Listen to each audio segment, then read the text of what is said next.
Dear student, today we will start new chapter market around us. ठीक है, तो आप देखिए कि हमारे जितना भी आप अपने घर में आसपास नज़र घुमाइए और अपनी टोटल नीड्स को देखो तो हमारी कितनी सारी नीड्स होती हैं ना। हमको खाने को चाहिए, हमें भी नीड क्लोथ्स, हमारे पास बुक्स हैं, हमारे पास मोबाइल है, हमारे पास टेलीविज़न है, बर्तन हैं, फर्नीचर है, बहुत सारी चीज़। आप इसकी एक बहुत लंबी लिस्ट बना सकते हो, लेकिन क्या वो सारी चीज़ें हम अपने आप से बना सकते हैं या अपने आप से प्रोड्यूस कर सकते हैं? तो आंसर इज नो।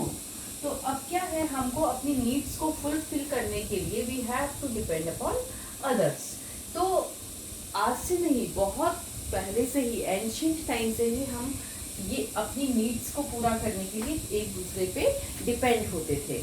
और अपनी बहुत पहले आपने क्लास 6 में पढ़ा भी है, जो एंशियंट सिविलाइजेशन होती थी वो क्या करते थे कि अपनी ज़रूरत का चीज़, एक सेट उनकी नीड्स गुड्स का होता था और दूसरे लोगों के पास कुछ दूसरी चीज़ें होती थी, तो वो आपस में एक्सचेंज करते थे। जो चीज़ इस ए ग्रुप को चाहिए वो बी से ले लेता था और बी ग्रुप ए से ले लेता था, और it was called the barter system.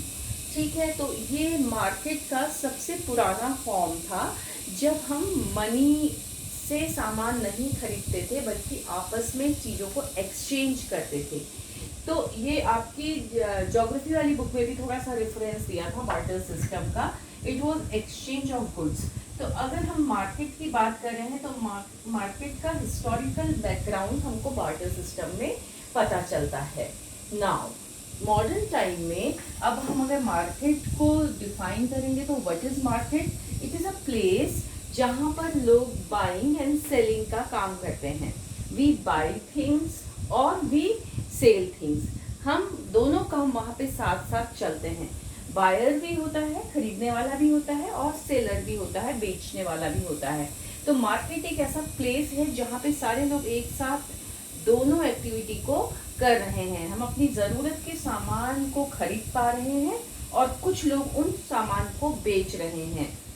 तो दिस इज मार्केट। अब हमें ये देखना है कि मार्केट, हमारे आसपास जो मार्केट है वो कितने किस्म के होते हैं।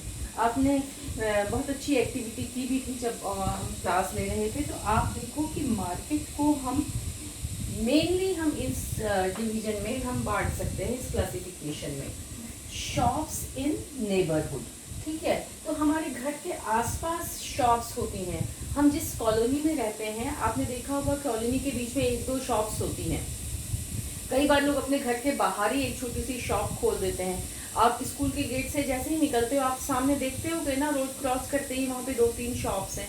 ऐसे ही आप और जगह भी देखते होंगे कि एक कभी कभी एक सिंगल शॉप होती है, और वो शॉप कैसी होती है कि वो एक ही चीज़ की नहीं होती, उसमें आपको एक साथ कई सारे आइटम्स मिलते हैं। जैसे आपको पेंसिल भी मिल जाएगी, कॉपी भी रखी होगी, दूध का पैकेट भी होगा, ब्रेड भी होगा, थोड़े से मसाले भी होंगे, आपके चिप्स के पैकेट भी लटके हुए होंगे। तो in one shop you can get so many things. तो ऐसी शॉप्स जो होती हैं ये हमारे लिए बहुत कन्वीनियंट होती हैं, क्योंकि ये हमारे अपने मोहल्ले में, अपने नेबरहुड में होती है। हम कभी भी जाके जल्दी से सामान ले आते हैं, हमारा पर्सनल टच डेवलप होता है, शॉपकीपर को हम जान रहे होते हैं। लेकिन ये शॉप्स बहुत ज़्यादा नंबर में नहीं होती, और अगर आपको कोई बहुत स्पेशल चीज़ चाहिए तो मे बी वो वहाँ पे पॉसिबल नहीं होगी। मोहल्ले में एक दूसरी तरह का मार्केट होता है जिसको हॉकर कहते हैं। अच्छा, ये जो शॉप्स इन नेबरहुड हैं, दीज आर परमानेंट। ये परमानेंट शॉप्स होती हैं। अपने घर के एक रूम में या बाहर ऐसे लोग इसको बना देते हैं। लेकिन हॉकर्स कौन होते हैं? हॉकर्स को फेरी वाला कहते हैं, जो किसी एक अपना एक रेडी या अपना एक स्टॉल सा ले लेते हैं और उसको ले लेके वो गलियों में घूमते हैं और सामान बेचते हैं। यहाँ तो मैंने फिर भी कम देखा, लेकिन आप सिटीज़ में देखेंगे कि दे यूज टू कॉल, बोलते रहते हैं सब्जी ले लो, ये ले लो, वो ले लो। आपने ऐसा कभी कभी सुना होगा। तो वो हॉकर्स हैं। तो हॉकर्स अपने स्टॉल में कुछ सामान लेके गलियों में घूमते हैं, तो वो परमानेंट नहीं है। दे कीप ऑन मूविंग, और आप घर से बाहर निकल के उनसे सामान खरीद सकते हो। तो ये तो जो है, ये तो शॉप्स इन नेबरहुड हो गई। फिर एक होता है weekly market. Weekly market day wise लगता है, जैसे कहीं Monday market, Tuesday market, Sunday market, इसमें सारे लोग एक साथ जमा होते हैं। It is not permanent. जगह परमानेंट होती है लेकिन लोग शॉप्स परमानेंट नहीं होती। यहाँ पे लोग आते हैं, अपना सामान बेचते हैं, खरीदने वालों को भी पता होता है आज इस डे पे मार्केट लगेगा। एक साथ कई सारी चीज़ें मिक्स होती हैं। यहाँ पे चीज़ें सस्ती मिलती हैं क्योंकि इनको अपनी दुकान की मेंटेनेंस ज़्यादा नहीं करनी होती, इंफ्रास्ट्रक्चर सेल्समैन वगैरह नहीं लगाने पड़ते हैं, अपने आप ही आके ये बेचते हैं। वैरायटी बहुत मिलती है और एक ही साथ हमें सब्जी भी मिल जाएगी, फ्रूट भी, कपड़े भी, बर्तन भी, टॉयज़ भी, प्लास्टिक का सामान भी, वीविंग का सामान भी। तो एक ही शॉप में, एक ही मार्केट में हमें कई सारी चीज़ें मिलती हैं। तो weekly markets are very popular. Next जो होता है that is shopping complexes. Shopping complexes का मतलब जहाँ बहुत सारी शॉप्स एक साथ होती हैं लाइन में। जैसे आप आकाशदीप में जाते हो, एक साथ शॉप्स हैं, अलग अलग शॉप्स हैं, कुछ में मिक्स जनरल स्टोर है, सारा सामान एक साथ मिलता है, कुछ केवल बर्तन की दुकान है, कोई केवल स्टेशनरी की शॉप है।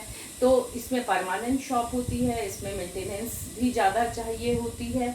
और अब एक नया शॉपिंग मार्केट का कॉन्सेप्ट कुछ सालों में आया है, वो है शॉपिंग मॉल्स। शॉपिंग मॉल्स में एक ही बिल्डिंग में बहुत सारी शॉप्स होती हैं और इसमें नॉर्मली बहुत अच्छे ब्रांड होते हैं, सामान कॉस्टली होता है, एयर कंडीशनर और अच्छी सुविधाएं होती हैं। तो यहाँ पे ज़्यादातर सामान महंगा भी मिलता है। तो अगर आप इनको कंपेयर करो, shops in neighbourhood, weekly market, shopping complex and malls, तो आपको एक क्लियर कॉन्सेप्ट हो जाएगा कि मार्केट अलग अलग किस्म की होती है। अभी हम इतना ही देखेंगे। Thank you.